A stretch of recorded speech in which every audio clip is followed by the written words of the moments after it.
కాణిపాక క్షేత్రంలో తనంత తాను స్వయంగా వ్యక్తమైనటువంటి పరమాద్భుతమైన మూర్తి విఘ్నేశ్వర స్వామి. ఇక్కడ విశేషం ఏమిటంటే ఒక బావిలో స్వామివారు ఆవిర్భవించడం. ఈ క్షేత్రం గొప్ప ఉపాసన సంబంధమైన క్షేత్రము అనడానికి గుర్తు ఏమిటంటే భూమికి సమతలంగా కాకుండా నూతిలో స్వామివారు ఆవిర్భవించడం. నిజానికి ఆవిర్భవిస్తూనే ఆయన శరీర వైకల్యం కలిగినటువంటి వారిని అనుగ్రహించి వరప్రదాతగా ఆయన ఆవిర్భవించారు. ఆనాటి నుంచి ఈనాటి వరకు ఏనాటికి కూడా అనేక ఉత్సవాలు, అనేక అర్చనలు, అనేక పూజలు స్వామికి జరుగుతున్నాయి. అందున కలియుగంలో విఘ్నేశ్వరుడి యొక్క ఆరాధన చాలా ప్రశస్తమైనదని, అన్ని విధాలుగా యోగదాయకమని మనకి శాస్త్రాలు చెప్తున్నాయి. అటువంటి విఘ్నేశ్వర మూర్తి యొక్క ఆరాధన ఈ స్వయంభూ క్షేత్రంలో చేయడం చేత మనం ఇంటి దగ్గర చేసేటటువంటి ఆరాధన కన్నా 1,000,000 రెట్ల ఫలితం వస్తుంది. ప్రత్యేకించి ఉదయం 6 గంటలకి జరిగే సహస్రనామార్చనలో పాల్గొనడం చాలా చాలా యోగ్యమైన విషయం. సహస్రము అంటే అనంతము అని సంస్కృతంలో, కేవలము 1000 అని కాదు, అనంతమైన నామాలతో భగవంతుడి యొక్క ఆరాధన. నిజానికి అన్ని పేర్లు ఎవరు పెట్టుకోరు కదా, మరి భగవంతుడికి నామాలు ఎందుకు వచ్చాయి అంటే ఆయన యొక్క గుణములు ఏ ఉన్నాయో అవన్నీ కూడా నామములుగా మారుతాయి. అందుకే నామములకు గౌణములు అని ఒక పేరు. ఆయన ఎప్పుడెప్పుడు ఏ అనుగ్రహాన్ని కటాక్షించారో ఆ అనుగ్రహం పేరు మీదుగా ఆయనకి ఒక నామం వస్తూ ఉంటుంది. కూపము నుండి వ్యక్తమైనారు అన్నది ఆయన యొక్క ఒక గుణం. అందరినీ అనుగ్రహించడానికి అంత తేలికగా ఆవిర్భవించి పూజలు అందుకుంటున్న స్వామి. అప్పుడు గుణము గౌణమవుతుంది, నామం అవుతుంది. అటువంటి 1000 నామములతో స్వామిని కీర్తించడం అంటే స్వామి తత్వాన్నంతటినీ ఆవిష్కరించడం. అందున ప్రత్యేకించి ఈ క్షేత్రంలో బుధవారం నాడు జరిగేటటువంటి పూజ మరింత శోభస్కరంగా ఉంటుంది. ఇంత గొప్ప స్వయంభూ క్షేత్రం ఎందరో రోజుకి కొన్ని వేల మంది వచ్చి స్వామిని దర్శనం చేసుకుంటున్నారు, ఆయన అనుగ్రహానికి పాత్రులవుతున్నారు అంటే అది చిన్న విషయం కాదు. ఒక అబద్ధమైన విషయం 10 రోజులు ప్రచారంలో ఉంటుంది, నెల్లాళ్ళు ప్రచారంలో ఉంటుంది.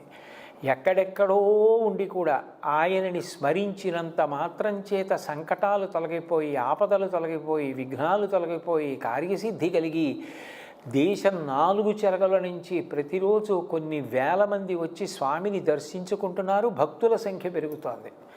అట్లాగే ఇంతమందిని అనుగ్రహిస్తున్నాను, ఇంతమందిని సంతోషపడుతున్నాను, ఇంతకన్నా నాకేం కావాలని స్వామి పొంగిపోతున్నాడు. అందువల్ల స్వామి యొక్క మూర్తి పెరిగిపోతోంది. ఆయన పెరిగిపోతున్నాడనడానికి ప్రత్యక్ష ప్రమాణం దేవాలయ ప్రాంగణంలో ఉన్నటువంటి వెండి కవచాలు. ఒకప్పుడు వ్యక్తమైనప్పుడు తొడిగిన వెండి కవచం ఇవాళ ఉన్నటువంటి స్వామివారికి చేయించిన వెండి కవచం ముందు పెడితే తాతగారి ముందు కూర్చున్నటువంటి మునిమన వల్ల ఉంటుంది. అంటే అంత స్వామి పెరిగిపోతున్నారు ఆనందంతో. ఏమిటి ఆయన ఆనందం అంటే ఇంతమందిని నేను అనుగ్రహిస్తున్నాను, వీళ్ళు నా పట్ల ఇంత భక్తి ప్రపత్తులతో ఉన్నారు. ఆయన వలన అనుగ్రహాన్ని పొందినటువంటి వారు అంత సంతోషంగా ఉన్నారనడానికి తార్కాణం రోజు రోజుకి పెరిగిపోతున్నటువంటి భక్తుల సంఖ్య.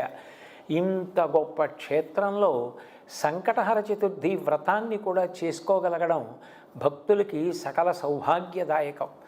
జీవితంలో ఎన్నడూ అనుభవించకూడని స్థితి సంకట స్థితి. ఆ సంకట స్థితిని తీసివేయగలిగినటువంటి వాడు విఘ్నేశ్వరుడే. అందుకే మనకి లోకంలో ఒక మాట చెప్తారు, నిజానికి కొన్నిటిని బంధించడం మన వల్ల కాదు.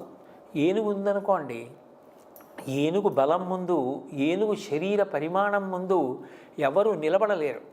కానీ అదే ఏనుగు వశపడిందనుకోండి, తన కాలు ముందుకు చాపి తన కాలు కట్టవలసినటువంటి ఇనప గొలుసుని తొండంతో పైకెత్తి మావటికి ఇచ్చి కట్టించుకుంటుంది. భగవంతుడు కూడా అంతే. అనోరణీయాన్ మహతో మహీయాన్ అని అంతటా నిండిపోయినటువంటి పరమాత్మ ఒక చోట ఒక రూపంతో వ్యక్తమయ్యాడు. వ్యక్తమవడమే కాదు, ఆయన సంకటహర చతుర్థి వ్రతాన్ని ఇక్కడ చేసుకున్న వాళ్ళందరినీ కూడా అనుగ్రహిస్తాను అని చెప్పి ప్రకటిస్తున్నాడు అనడానికి ఆయన వ్యక్తమైన విశేషమే పరమతార్కాణం. ఎప్పుడూ ఆయన చుట్టూ నీళ్లు ఉంటాయి. మిగిలిన భూతములన్నిటిలోకి జలభూతం చాలా గొప్పది. ఎందుచేత గొప్పది అంటే పరబ్రహ్మానికి ప్రత్యామ్నాయం తజ్జలాన్ అన్నమాట. వేదం భగవంతుణ్ణి తజ్జలాన్ అని కీర్తిస్తుంది. నీటి రూపంలో భగవంతుడు ఉంటాడు.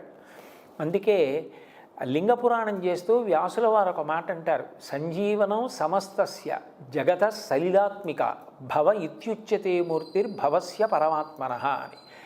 నీటి రూపంలో ఉంటే అందరినీ బ్రతికిస్తాను అని గుర్తు. ఈ లోకంలో అందరికీ లభించేటటువంటి అమృతం తేలిగ్గా లభించేది ఏది అంటే నీరు. పంచామృతములు అంటే ఆవు పాలు దొరకచ్చు, దొరకకపోవచ్చు. ఆవు పాలతో చేసిన పెరుగు దొరకచ్చు, దొరకకపోవచ్చు. ఆవు పాలతో చేసిన నెయ్యి దొరకచ్చు, దొరకకపోవచ్చు. ఆవు పాలతో చేసిన పెరుగు, నెయ్యి, తేనె దొరకచ్చు, దొరకకపోవచ్చు. నీరు అమృతం, పంచదార కాదు. పంచామృతాల్లో 5వది నీరు. అమృతం వా ఆపహ అని పేరు. నీరే అమృతం. అటువంటి అమృతంలోంచి నేను ఉద్భవించాను. ఈ నీటిలో నేనున్నాను అన్న మాటకు అర్థం ఏమిటి అంటే లోకములనన్నిటినీ కూడా బ్రతికింపచేస్తాను. బ్రతికింపచేయడం అంటే కేవలం అన్నం తిని బ్రతికుండడం కాదు. బ్రతుకుకి అర్థం తెలిసి బ్రతకడం. జ్ఞాన వైరాగ్య సిద్ధ్యర్థం భిక్షాం దేహీ చ పార్వతీ అంటారు శంకరాచార్యుల వారు. భక్తి ఉండాలి, జ్ఞానం ఉండాలి, వైరాగ్యం ఉండాలి, జన్మ యొక్క చరమ ప్రయోజనం తెలిసి ఉండాలి, బ్రతికున్నన్నాళ్ళు సుఖశాంతులతో బ్రతకగలగాలి. ఇవన్నీ నేను మీకు ఇవ్వగలను అని చెప్పడానికి ఇప్పటికీ ఆయన ఉన్న ప్రాంతంలో నీరు అలా పుడుతూనే ఉంటుంది. మీరు జాగ్రత్తగా పరిశీలిస్తే చిన్న చిన్న పువ్వులు ఆయన పాదాల మీద పూజ చేసినవి ఆయన యొక్క కూర్చున్న స్థానం నుండి ఉద్భవించినటువంటి ఆ జలాలలో మెల్లిగా ప్రయాణం చేసి వెళ్ళడం కనబడుతుంది. అంటే నీటిలో ఉన్నటువంటి వినాయక స్వరూపం. ఇంత గొప్ప క్షేత్రం యావత్ భారతంలో ఎక్కడ లభిస్తుంది? మన అదృష్టం. అంత కూతవేటు దూరంలో ఉన్నాం. ఇటువంటి క్షేత్రానికి వచ్చి స్వామిని దర్శించుకోవడం, స్వామిని సేవించడం, అందున బుధవారం నాడు రాగలగడం, విశేషించి సహస్రనామార్చన వంటి కార్యక్రమాల్లో ప్రాతకాలమునందు పాల్గొనగలగడం, సంకటహర చతుర్థి వంటి వ్రతాల్లో పాల్గొని మనుష్య జన్మకు ఏ క్లేశం లేకుండా సుఖ సంతోషాలతో జీవించి భగవంతుని యొక్క పాదార విందముల యందు నిరతిశయ ప్రీతిని భక్తిని పొంది జ్ఞాన వైరాగ్యములను పొందడం కన్నా చరమ ప్రయోజనమే ఉంటుంది. ఇన్నిటినీ ఇవ్వగలిగినటువంటి ఆ విఘ్నేశ్వర అనుగ్రహానికి మనందరం కూడా అలవాటు చేసుకొని మన పిల్లలతో, కుటుంబాలతో, స్నేహితులతో తప్పకుండా ఈ క్షేత్రానికి వచ్చి స్వామిని దర్శించి సేవించి ఆయన అనుగ్రహానికి పాత్రులమవుదాం. శుభం భూయాత్. స్వస్తి.